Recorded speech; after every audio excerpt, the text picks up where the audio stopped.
की आरक्षणच हे सोल्युशन आहे का?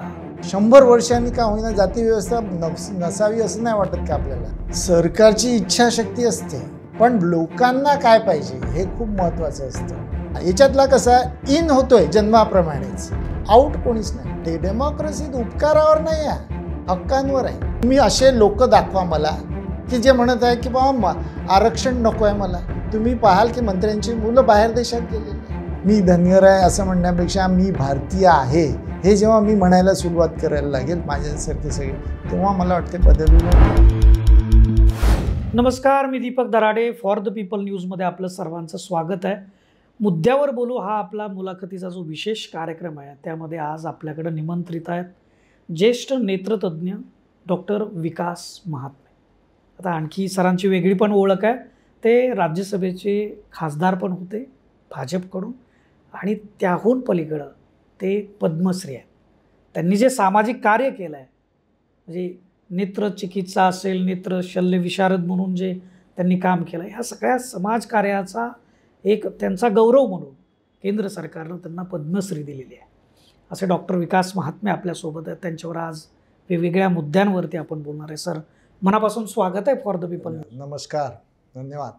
सर, एक म्हणजे तुम्ही राजकारणामध्ये आहात, समाजकारणामध्ये आहात, म्हणून माझ्या दृष्टिकोनातून आज तुमच्याशी बोलण्याचे काही विषय जे आहेत की ज्याच्यावर तुम्ही जर या महाराष्ट्राला मार्गदर्शन केलं तर थोडंसं अधिक संयुक्तिक ठरेल असं मला वाटतं. मार्गदर्शन नाही, पण आपण आपले विचार सांगू शकेल, चांगली संधी आहे. सगळ्यात पहिला प्रश्न जो आज आहे की सध्या आरक्षणाचा मुद्दा इतका प्रचंड प्रमाणामध्ये गाजतोय की आरक्षण मिळावं ही भावनिक जरी साध असली तरी त्याला अनेक कायदेशीर बाबींचा तो लढावाच लागणार आहे, इच्छा असो अथवा नसो.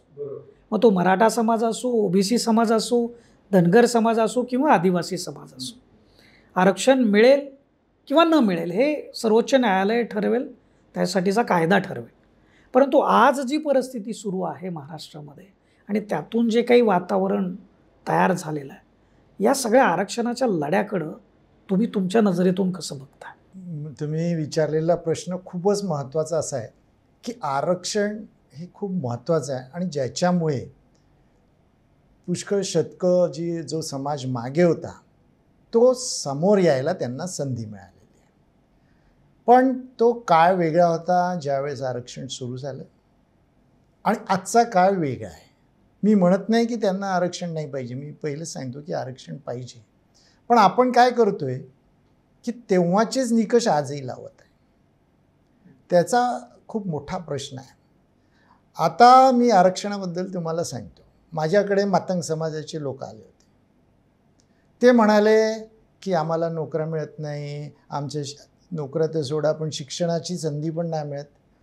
पहिले मला वाटलं की आरक्षण मागत असतील किंवा काय, पण माझ्या नंतर लक्षात आलं की मातंग समाजाला तर ऑलरेडी SCमध्ये आरक्षण आहे. मी म्हटलं तुम्हाला तर आरक्षण आहे, मग तुम्ही कसं काय म्हणता? ते म्हणाले की काही समाज खूप पुढे गेलेला आहे शैक्षणिकरित्या, जसं बौद्ध समाज आहे, पुष्कळ समोर चालले गेले. कारण त्यांनी परमपूज्य डॉक्टर बाबासाहेब आंबेडकरांचं जे आहे शिक्षणाबद्दलचं मत ते त्यांच्यात भिनलेलं आहे, रुजलेलं आहे, इम्बाईब झालेलं आहे, तर ते समोर चालले गेले. तर मातंग समाजात तसं बदल झाला नाही, ते त्यांच्याशी कॉम्पीट करू शकत नाही. म्हणून आज असं होतंय की ते पाठीमागेच राहत आहे सतत. आता तुम्हाला उदाहरण नंतर माझ्या याच्यावरून माझ्या लक्षात आलं की आपण आणखी पाहायला पाहिजे. तर उदाहरण म्हणून सांगतो, मीणा समाज आहे STमध्ये, बरोबर, जो केंद्रात आहे, महाराष्ट्रात नाही. तर केंद्रात तुम्ही पाहाल की सगळे जे IAS ऑफिसर्स असतील, बाकीच्या वरच्या पोस्टच्या ऑफिसर्स असतील, ते STतले मीणा समाजाचे. कारण तो खूपच प्रगत आधीपासूनच आहे तो, आणि तो खूप प्रगत आहे. गडचिरोलीतला कोणताही आदिवासी त्याच्याशी कधीच कॉम्पीट नाही करू शकेल, 100 वर्षांनी पण नाही करू शकत. त्या तिथे अंदमान निकोबारचा जो आदिवासी आहे ना, तो सुद्धा कधीच कॉम्पीट नाही करणार. मग आपण किती वर्ष याची वाट पाहणार? याच्यात दुसरं असं आहे की काहीच कुटुंब वारंवार त्याचा फायदा घेत आहे. त्याच्यामुळे सर्वात शेवटी जे डॉक्टर बाबासाहेब आंबेडकरांचं स्वप्न होतं की जे शैक्षणिक आणि सामाजिकरित्या मागासलेले आहे त्यांना वरती आणण्यासाठी हे आरक्षण आहे. पण ते पूर्ण होतं आहे का? त्यावेळेस होत होतं, पण आज होतं आहे का? नाही. म्हणजे आज आपल्याला त्याच्यात बदल पाहिजे. आरक्षण नाही पाहिजे असं नाही, आरक्षण पाहिजे, पण बदल पाहिजे.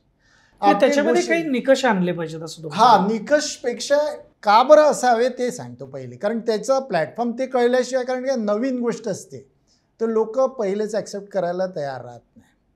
आणि राजकारण आणि समाजकारणात नवीन गोष्ट नाही पाहिजे. जे आम्ही इतक्या वर्षापासून करत आहे तेच झालं पाहिजे असं एक समज आहे प्रत्येकाचा. माझं म्हणणं आहे की उलट इथे आउट ऑफ बॉक्स थिंकिंग पाहिजे तुम्हाला, की आपला प्रश्न यांनी सुटलेला नाही काही प्रमाणात, तर तो कसा सोडवता येईल. गोची कुठे झाली ते समजून घेतलं पाहिजे. सगळ्यात पहिले मी सांगतो की जेव्हा आता OBC 3633 जाती आहेत जवळपास केंद्रात, आपलं काय म्हणणं आहे की या 3633 जातीतले सगळे लोक समान आहे, हे आपण गृहीत धरून घेतलं आहे. जेव्हा तुम्हाला कोणाला रस्त्यावरच्या माणसाला तुम्ही म्हणाल नाही नाही वेगळे आहे, माहिती आहे मला, पण गृहीत काय आहे? एक समान आहे. ते 27% सगळे समान आहेत. जेव्हा की माहिती आहे प्रत्येकाला की हे नाही आहे, ज्या गृहितावर आहे आधारित ते चुकलेलं आहे. आता याच्यावर तुम्ही म्हणाल की तुम्ही प्रश्नच सांगत आहे, काही उत्तर आहे का?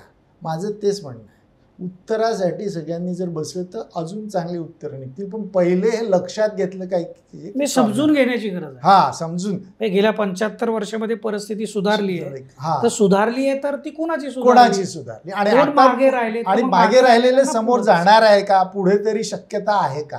बरोबर, हे बरोबर बोलले तुम्ही की पुढे तरी शक्यता आहे का? म्हणजे याच मुद्द्याला धरून मला तुम्हाला मराठा आरक्षणाच्या संदर्भात प्रश्न विचारायचा आहे. म्हणजे मराठा समाजामध्ये आर्थिकदृष्ट्या गरीब लोक आहेत का? तर त्याचं उत्तर होय असंच आहे, कोणीही त्याला नाकारत नाही आहे. पण आरक्षण हा त्याच्यावरचा विषय आहे का? म्हणजे त्याचं उत्तर आहे का? म्हणजे आरक्षणानं ते होणार आहे का? मग आत्ताचा जो आरक्षणाचा लढा हा खूप भावनिक करून टाकलेला आहे. तर त्याच्यातून म्हणजे कायदेतज्ञ जी लोक आहेत त्यांचं असं म्हणणं आहे, हे माझं वैयक्तिक म्हणणं नाही आहे किंवा तुमचंही नसेल किंवा अनेकांचं नाही, कायदेतज्ञांचं असं म्हणणं आहे की अशा पद्धतीनं मराठा समाजाला दिलेलं आरक्षण टिकणार नाही. तर मग ते आरक्षण मिळेल का? तर कसं मिळेल? किंवा या लढ्याकडं मराठा समाजाच्या तुम्ही आरक्षणाच्या संदर्भातल्या लढ्याला कसं बघता? तुम्ही आरक्षणाचा जो लढा म्हटलं ना, त्याचं मी ते पुन्हा सांगतो की त्यांचं सगळ्यांचं म्हणणं काय आहे की ते मागासलेले आहे. आणि त्यांचं खरं आहे की ते आर्थिकरित्या मागासलेले आहे, काही जण शैक्षणिकरित्याही मागासलेले आहे ना, बरोबर आहे. पण आरक्षण हे त्याचं सोल्युशन राहील का? आणि आरक्षण असेल तर कशा पद्धतीने पाहिजे ते खूप महत्त्वाचं आहे. मग अशीच मी म्हटलं की सोल्युशन काय? तर मी पहिले राज्यसभेत माझं रिझोल्युशन होतं, बिलसारखंच असतं ते, प्रायव्हेट मेंबर, एक वेळ बिल असतं एक वेळ रिझोल्युशन, त्याच्यात मी सबमिट केलं आहे की वेटेड इंडेक्सिंग सिस्टम, तर त्याच्यात भारित सूचीकरण पद्धती, त्याच्यात काय तर तुम्ही OBCचे तेवढ्याच जाती ठेवा. आता मी सांगतो याच्यात आणखी एक, कारण लोक म्हणतील की यांचा अनुभवावर बोलत आहे. मी मग माझ्या लक्षात आलं की अनुभवापेक्षा, कारण मी आता MS झालेलो आहे तर मला माहिती आहे की एव्हिडन्स पण पाहिजे. म्हणजे त्याला सपोर्टिव्ह डॉक्युमेंट्स तरी एव्हिडन्स पाहिजे किंवा कोणता तरी एव्हिडन्स पाहिजे किंवा त्याला आपण म्हणू प्रूफ किंवा काहीतरी पाहिजे. तर जस्टिस जी रोहिणेंचा एक अंतरिम अहवाल आहे जो प्रसिद्ध पण झालेला आहे की त्याच्यात 3633 जातीपैकी फक्त 10 जाती अशा आहेत OBCतल्या की ज्यांनी 25% 24.95% आरक्षणाचा लाभ घेतला. त्यांची लोकसंख्या किती असेल तर ती लोकसंख्या आहे 0.1% कमी असेल असं मला वाटते. ते काही त्याच्यात नव्हतं. ते 27% आरक्षणाचा 25% लाभ घेऊन गेला. 1/4 लाभ त्यांनीच घेतला आत्तापर्यंतच्या वर्ष. हा अहवाल आता 2-3 वर्ष, ती 19 मध्ये झालेला आहे, तर 3-4 वर्ष झाले. मग बाकीच्या जातींचं काय? 833 जातींनी शून्य, एकही फायदा. त्यांना माहिती सुद्धा नाही की आपण OBC तिथून सर्टिफिकेट सुद्धा मिळत नाही. माझ्याकडे खूप अशा जाती आहेत की ज्यांनी सर्टिफिकेट घेऊच शकत नाहीत ते, कारण त्यांचा 60च्या आधीचा दाखला त्यांच्याकडे कोणाकडे नाहीच आहे. ते काय कुठून दाखला घेणार? त्याचे पुष्कळसे ऑप्शन सांगतात पण ते काही प्रॅक्टिकली होत नाही आहे कुठे. मग आता हे असं आहे ते याचा अर्थ जे तुम्ही म्हणाले तसंच की काय होईल, तर मी सांगितलं की हे असंच ठेवा, ओबीसीच्या जाती त्याच ठेवा.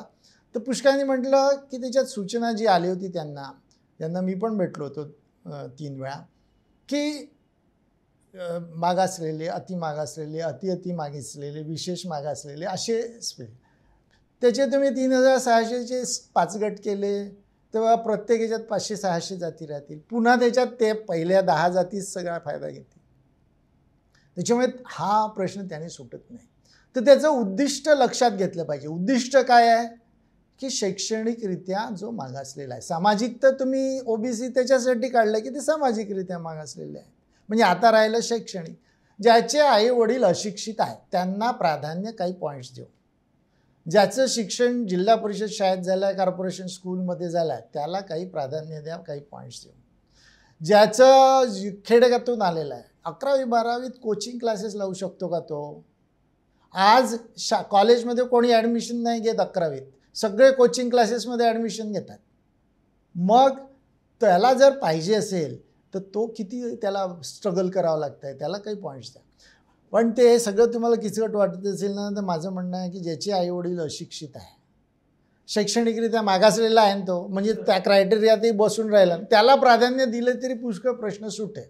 आता फक्त हा क्रायटेरिया लावा तुम्ही की प्राधान्य द्या, पॉईंट्स द्या, या तिन्ही याला घ्या. तुम्हाला वाटलं नवीन काहीतरी असावे तर नवीन टाका, मला काही म्हणणं नाही. पण शैक्षणिकरित्याचं आपण डेफिनेशन करू शकतो.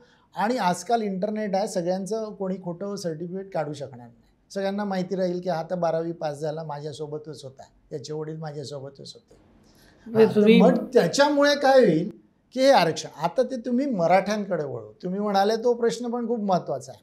जेव्हा मराठ्यांना आरक्षण मिळेल तर मी तुम्हाला सांगतो आत्ताच, आणि जे खरं होईल आणि ज्याच्या 50 वर्षांनी तुम्ही अहवाल जस्टिस रोहिणीसारखा काढाल तर त्याच्यात तेच होईल की त्यांच्यातले जे पुढे गेलेले आहे तेच त्याचा फायदा घेतील आणि जे मागे राहिलेले आहेत ते तिथपर्यंत पोहोचूच शकत नाही. यांचं म्हणणं आहे मराठ्यांचं, आणि खरंच धरू आपण ते, की फक्त 7% समोर गेलेलं आहे, 93% मागासलेले आहे. आता त्यांची संख्या समजा 3 कोटी आहे मराठ्यांची, तर ते 7-21 लाख होतात. 21 लाख लोक कुठलंही आरक्षण द्या, कितीही द्या, तेच सगळ्या पोस्ट भरणार, तेच सगळे फायदे घेणार. बाकीचे जे आहे ना ते कधीच त्यांच्या कॉम्पिटिशनमध्ये येऊ नाही शकणार. त्याच्यामुळे नॉन क्रिमी लेअरची अट टाकली तर नॉन क्रिमी लेअरची अट टाकली तर बिलकुल चांगलं आहे, मी असं म्हणतो तेच खूप चांगलं आहे. पण त्याच्यात अडचणी खूप आहे. एक तर काय होतं की त्याच्यात एक गोष्ट अशी होती की जे गव्हर्नमेंट ऑफिसर्स आहे आणि जे शेतकरी आहे आणि खोटे दाखले आहे, त्याच्यापेक्षा शैक्षणिक आहे बा. आपलं म्हणणं आहे की सामाजिक, डॉक्टर बाबासाहेब आंबेडकरांचं जे म्हणणं आहे की शैक्षणिक आणि सामाजिक तर ओबीसीत असल्यामुळे किंवा एससीत असल्यामुळे आहे मागासले, पण आता आपल्याला शैक्षणिकच करायचं आहे ना. तो मुद्दा का सोडायचा? पहिले शेवटी आर्थिक घ्या ना तुम्ही, मी असं नाही म्हणत, पण पहिले तर शैक्षणिक घ्या. शैक्षणिक तर खूप क्लिअर कट आहे. पूर्वी हे शक्य नव्हतं, तुम्ही हे पण लक्षात घ्या. आता हे शक्य आहे. म्हणजे आपण कसं करतोय की परिस्थिती बदलली पण आम्ही मात्र जुन्याच गोष्टीप्रमाणे करू आणि आम्ही याच्याकडे डोळे बंद करून घेऊ की कोणाला फायदा होऊन राहिला.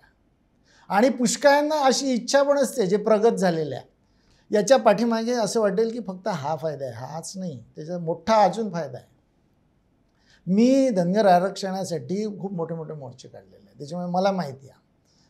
मी स्वतः सांगतो की आरक्षणाच्या मोर्चासाठी जे खूप आमच्या समाजातले किंवा कुठल्याही समाजातले ते खूप प्रगत आहे, ते शक्यतो येत नाही, आले तरी थोडाच वेळ बसतात आणि जातात, कारण येतील आणि जातील.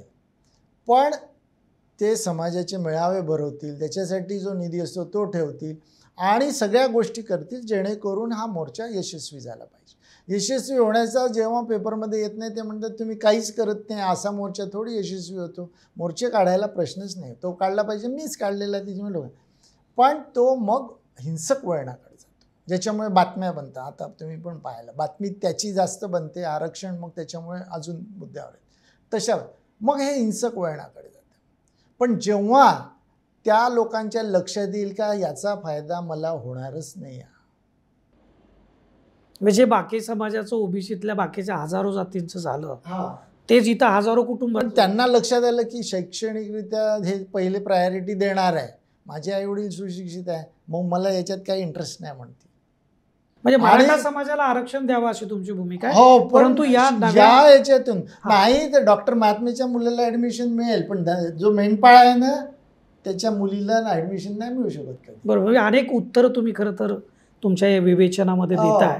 परंतु एक बाब ज्याकडे मला तुमचं लक्ष वेधायचं आहे की आता मराठा समाज हा खूप भावनिक आहे आरक्षणाच्या मुद्द्यावरती आणि आक्रमक सुद्धा. आक्रमक आहे आणि त्याची आक्रमकता आता इतकी वाढायला लागली की ती आता दोन्ही बाजूनी, म्हणजे आता मराठा समाजाच्या आरक्षणाच्या सभा व्हायला लागल्या, उपोषणं झाली, जरांगे पाटील यांची भाषणं सध्या सुरू आहेत आणि यातून कुठंतरी ओबीसी समाज स्वतःला थोडं असुरक्षित फील करतोय असं दिसतंय या सगळ्या निश्चित आहे बाबतीमध्ये.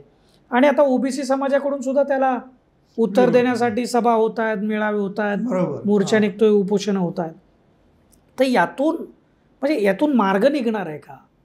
काय हे सगळं वातावरण गढूळ होत आहे की याला कोण जबाबदार आहे? राजकारणी जबाबदार आहेत की समाज जबाबदार आहे?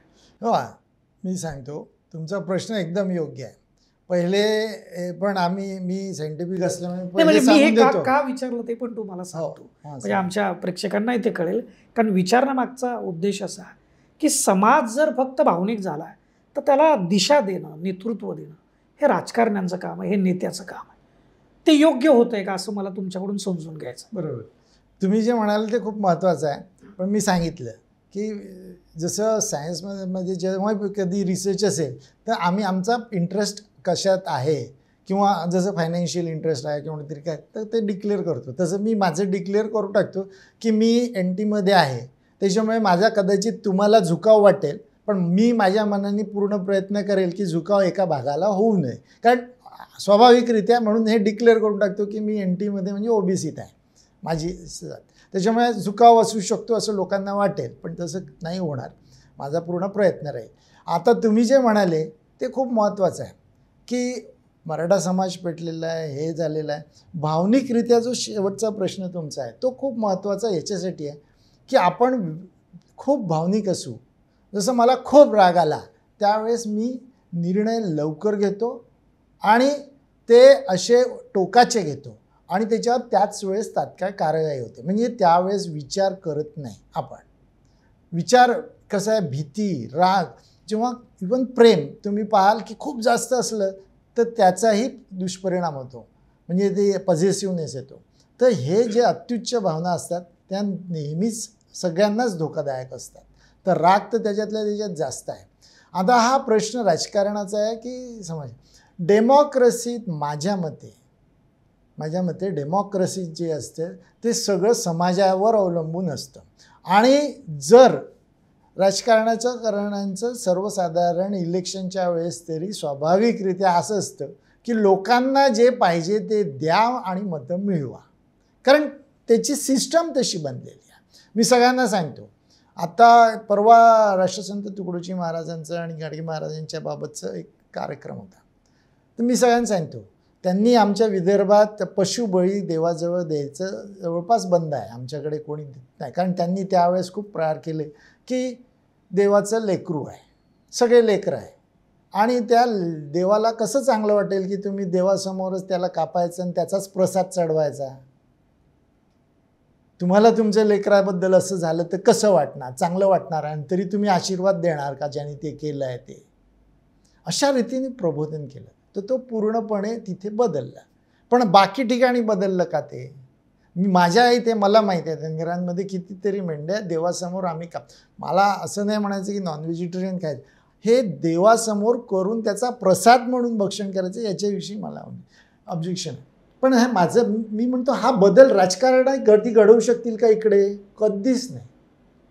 ही अपेक्षा ठेवू नका. समाजाची जी भावना आहे त्या भावनेबरोबर जाण्याचा प्रयत्न राजकारणी करतात.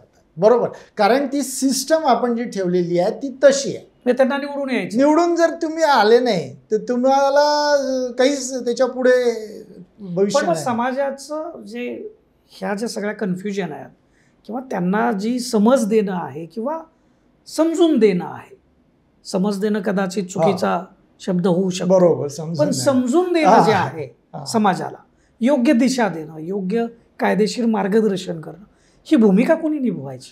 ही भूमिका कदाचित इलेक्शनच्या जवळ तर कोणी राजकीय पक्ष निभावणार नाही. प्रॅक्टिकली पहा तुम्ही, म्हणजे आपण कसं करतो, विचारांनी हे योग्य आहे का नाही हा भागच चुकी, म्हणजे विचारांनी ते अयोग्य असेल.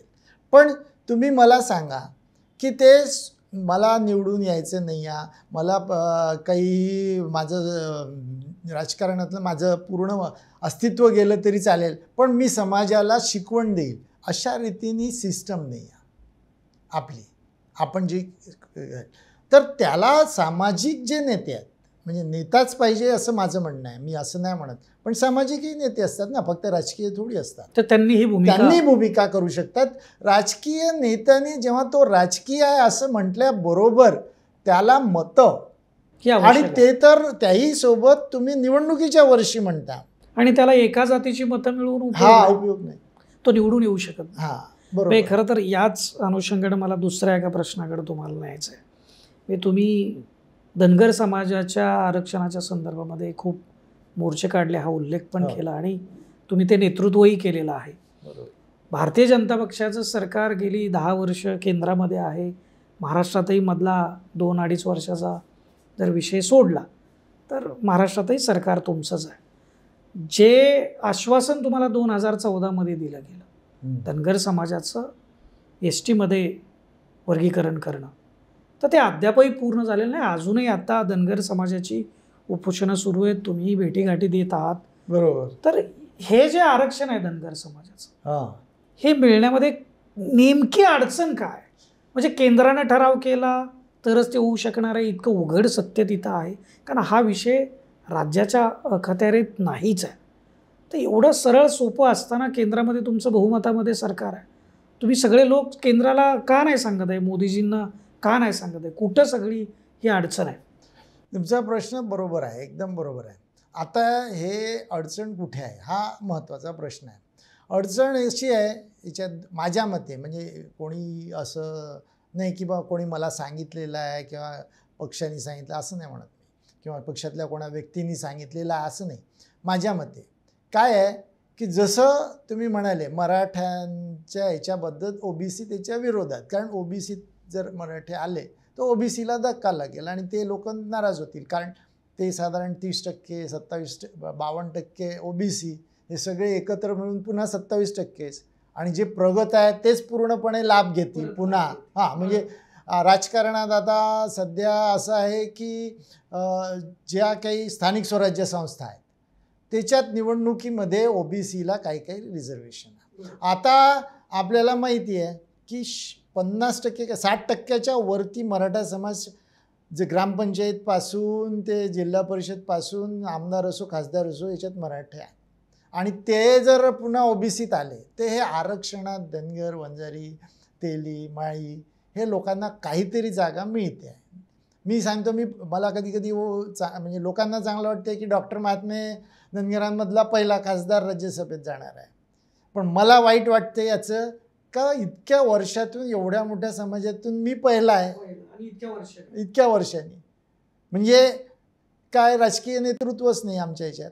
आता ती संधी त्या ह्याच्यातून मिळू शकते, हळूहळू नेतृत्व तरी उभं राहील, ती संधी चालली जाईल पूर्णपणे. कारण असं होईल का मराठेच तिथे OBCतून उभे राहतील.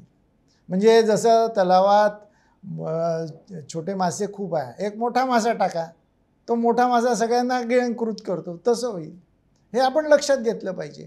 त्याच्यामुळे ते नाराज होतील.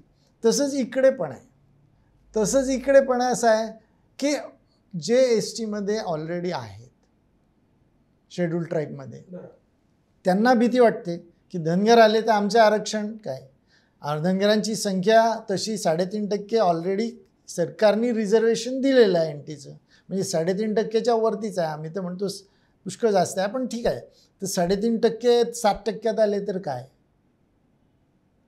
तर तो जो प्रश्न आहे तो त्यांचा आहे.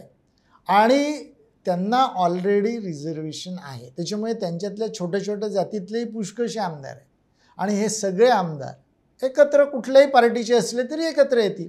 मला हे वाटते की ते मी जसं ओबीसीच्या बाबत म्हटलं की सगळे पार्टीचे एकत्र येतील, तसंच इथे सुद्धा होतं.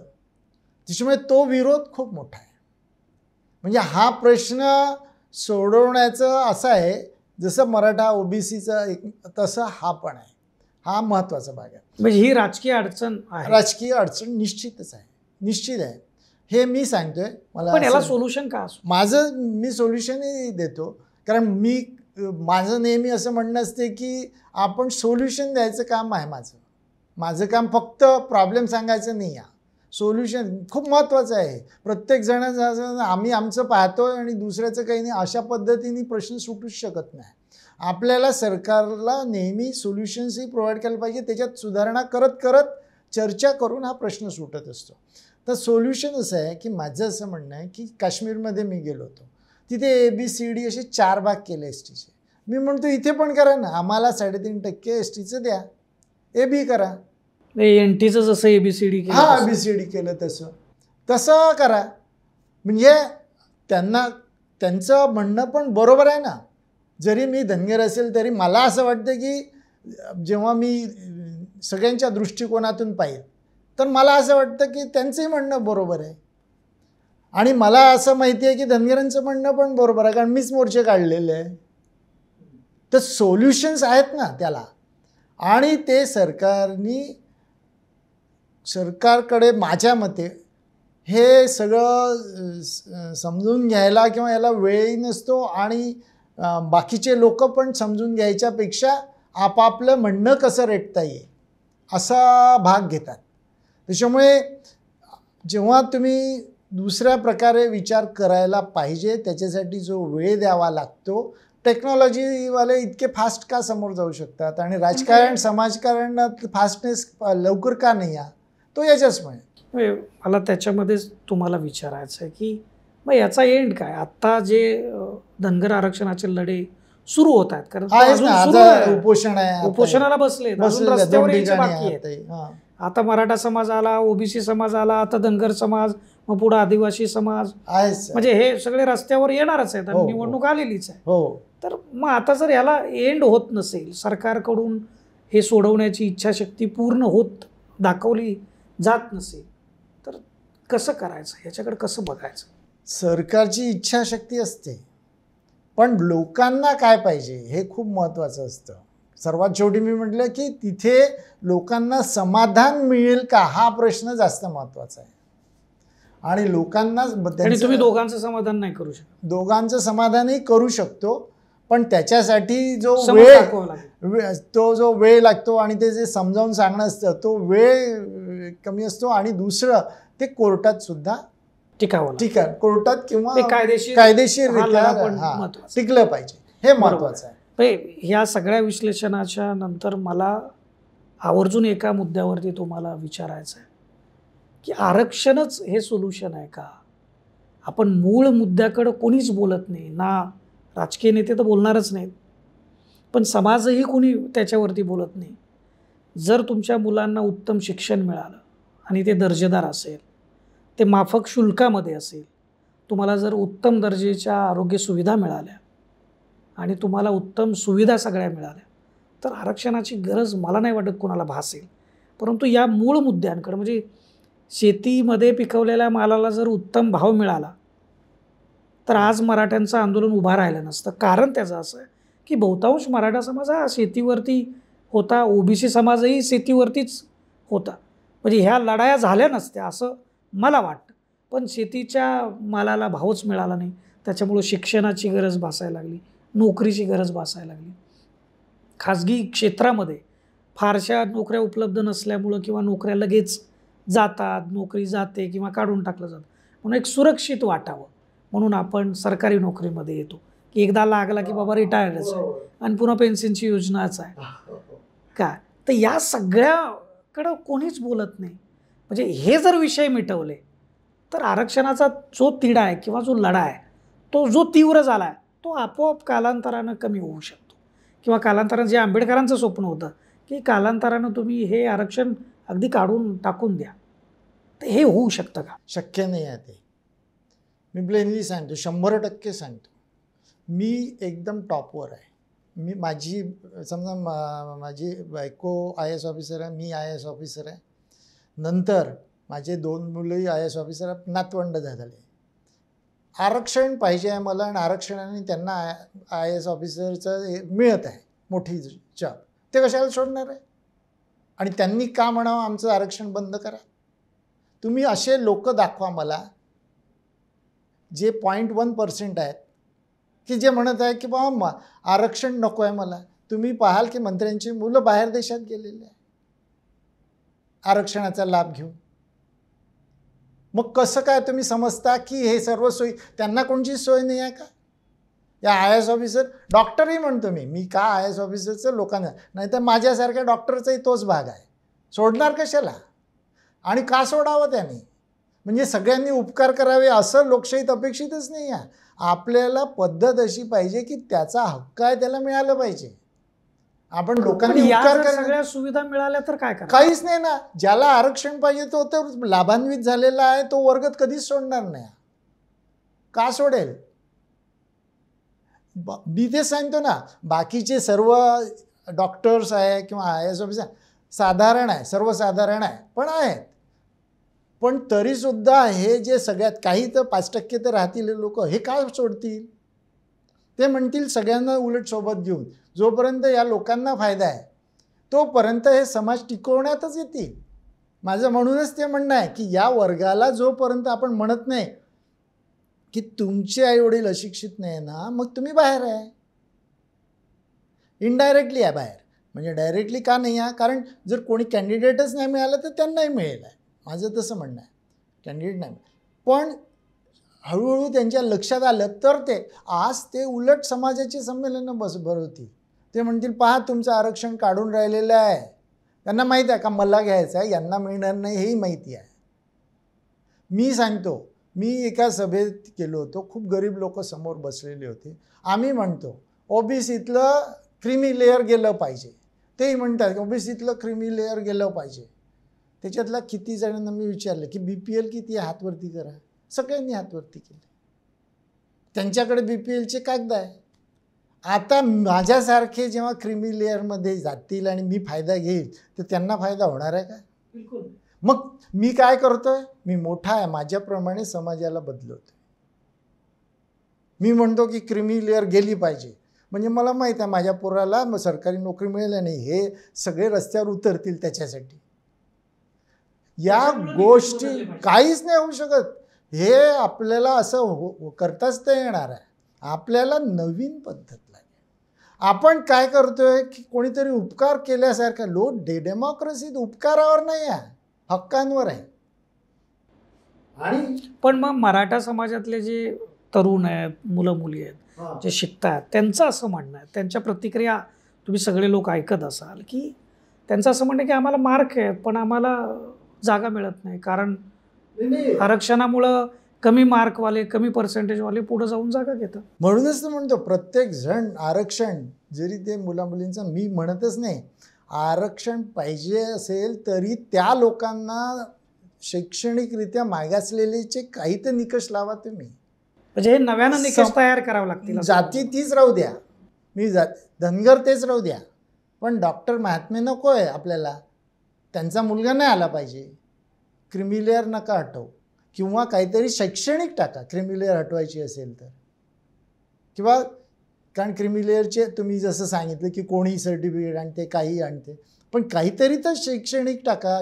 कारण शैक्षणिकरित्या मागासलेल्यांना फायदा व्हावा हे एक उद्दिष्ट आहे त्याच्यात. सामाजिक का नाही म्हणत आहे मी, कारण सामाजिक तुम्ही ठरवूनच तर ते दिलेलं आहे. हां, तिथं जन्मानं झालेलं. हां, त्याच्यामुळे ते झालं. आणि हे सर्वात शेवटी 100 वर्षांनी का होईना जाती व्यवस्था नसावी असं नाही वाटत का आपल्याला? मग ते करायसाठी आजपासून स्टेप्स घेतल्या तेव्हा होईल ना ते. बरोबर. असं काही होणार नाही. मग ते जर उद्दिष्ट आहे तर याच्यातला कसा इन होतोय जन्माप्रमाणेच, आउट कोणीच नाही होत आहे. आउट होईल तर तुम्हाला दुरुपयोग, तुम्ही डिसएडव्हान्टेजमध्ये जाता. तुम्ही आशावाद निर्माण करताय, पण त्याच वेळी आत्ताचं जर हे वातावरण बघितलं आपण, तर याच्यामध्ये तरुणांना राजकारणात येऊन काम करावं असं वाटेल का? किंवा काय यावं त्यांनी, किंवा यायला पाहिजे तर काय केलं पाहिजे, कुठल्या मुद्द्यांना घेऊन त्यांनी काम करायला? उलट राजकारणात येताना त्यांना काय वाटेल तेही सांगतो. राजकारणात येताना सगळ्यांना काय वाटत आहे आज, का बा हा चांगला मुद्दा आहे, आपण हा मुद्दा घेऊनच राजकारणात आलं पाहिजे. तुम्ही सांगा, जेव्हा आता जरांगे पाटील निर्माण झाले, कोणता मुद्दा घेऊन निर्माण झाले? आरक्षण. मग आता त्याचं उदाहरण घेऊन किती निर्माण होती? मी कोणत्या याच्यावर निर्माण झालो? आरक्षण. मी सांगितलं ना, मी प्लेनली सांगतो, मला म्हणजे काहीच मला, कारण सर्वात शेवटी ते उद्दिष्टही सांगितलं नाही. माझं आरक्षणाचं उद्दिष्ट आहे पण त्यांच्यासाठी आहे. सेकंडली हा हळूहळू हा जाती भाग निघून गेला पाहिजे. 100 वर्षांनी ते निघावा, पण मग त्याच्यासाठी आज आपण काहीच नाही करत आहे ना, एकही हालचाल नाही आहे. माझं असं म्हणणं आहे की एक क्लास डॉक्टर महात्मेची फॅमिली तरी बा बाहेर जावी हळूहळू, हे तर झालं पाहिजे का? तुम्ही किती दिवस मी धनगर याच नावाने आपला फायदा घेत राहावा? तर तो जोपर्यंत होणार नाही, इन आहे आऊट नाही. इन तुमच्या जन्माबरोबर शिक्का आहे, आऊट नावाची गोष्ट नाही, आणि आऊट व्हायची इच्छा पण नाही. कारण बेनिफिट्स तेव्हा मिळतात जेव्हा मी आतमध्ये आहे. आणि तरुण युवकाचं सांगितलंच मी तुम्हाला. हा, याच्यामध्ये एक नुकतीच एक राष्ट्रीय आमदार परिषद झाली मुंबईमध्ये, ती MITने आयोजित केली होती. तर ती पहिल्यांदा अशी लोकप्रतिनिधींना प्रशिक्षित करणारी परिषद होती आणि ती पहिली होती. तर त्या ठिकाणी 2000 आमदार आले होते. तर म्हणजे एक्सपेक्टेड नव्हतं खरं तर इतक्या मोठ्या संख्येनं ते येतील. म्हणजे स्वतः जे प्राध्यापक राहुल कराड जे त्याचे संयोजक होते, त्यांनाही थोडीशी शंका होती की एवढे मोठ्या संख्येनं येतील का, पण ते आले होते. 2000 संख्या होती. तर मला ती गोष्ट खूप प्रभावी वाटली, चांगली वाटली की लोकप्रतिनिधींनाही प्रशिक्षित व्हावंसं वाटतंय आणि ते येत आहेत, कायदा समजून घेत आहेत, लोकसहभाग समजून घेत आहेत, विकासाची ही जी प्रोसेस आहे ती समजून घेत आहेत. तुम्ही ह्या सगळ्या प्रोसेसमध्ये अनेक वर्षापासून काम करता, कसं बघता या सगळ्या? प्रशिक्षण हे कुठल्याही क्षेत्रात असेल तर हे खूप महत्त्वाचं आहे आणि ते मला असं वाटतं की सातत्याने व्हायला पाहिजे.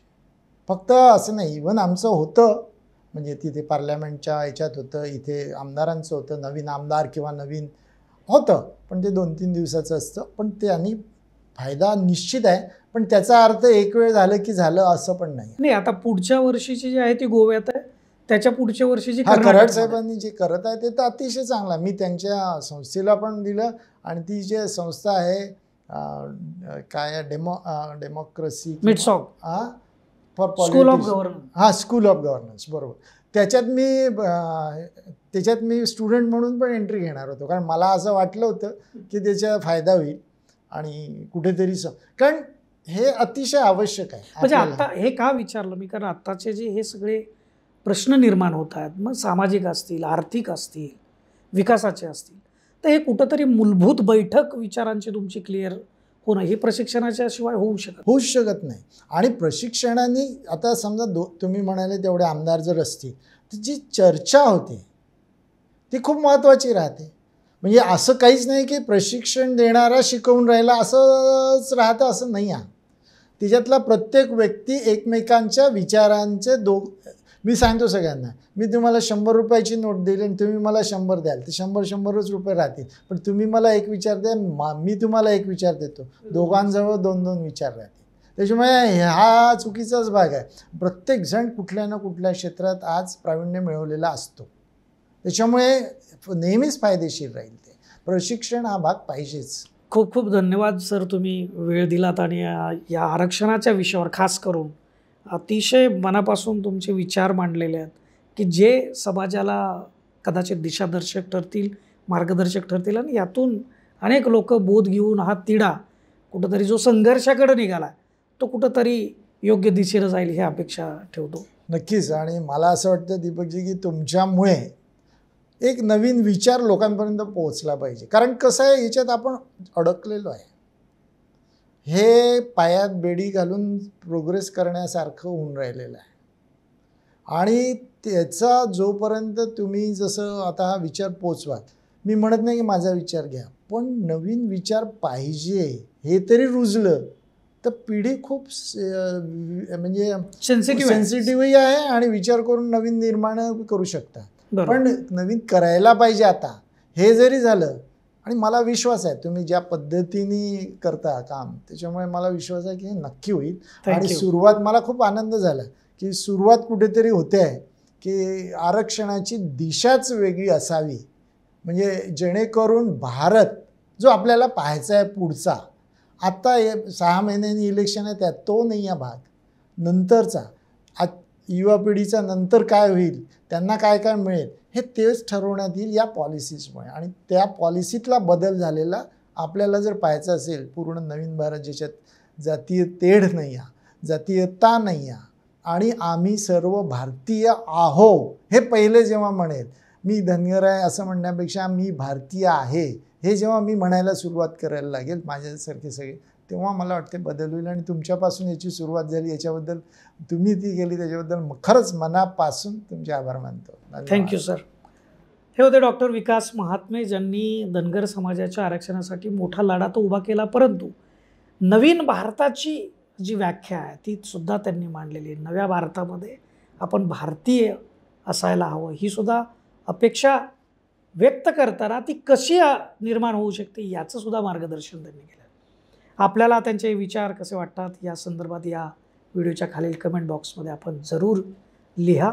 आणि फॉर द पीपल न्यूज चॅनलचा हा व्हिडिओ जिथं तुम्ही पाहताय तिथं फेसबुक असेल किंवा यूट्यूब असेल, इंस्टाग्राम असेल, तिथं आम्हाला नक्की सबस्क्राईब करा, फॉलो करा आणि लाईक करा. धन्यवाद.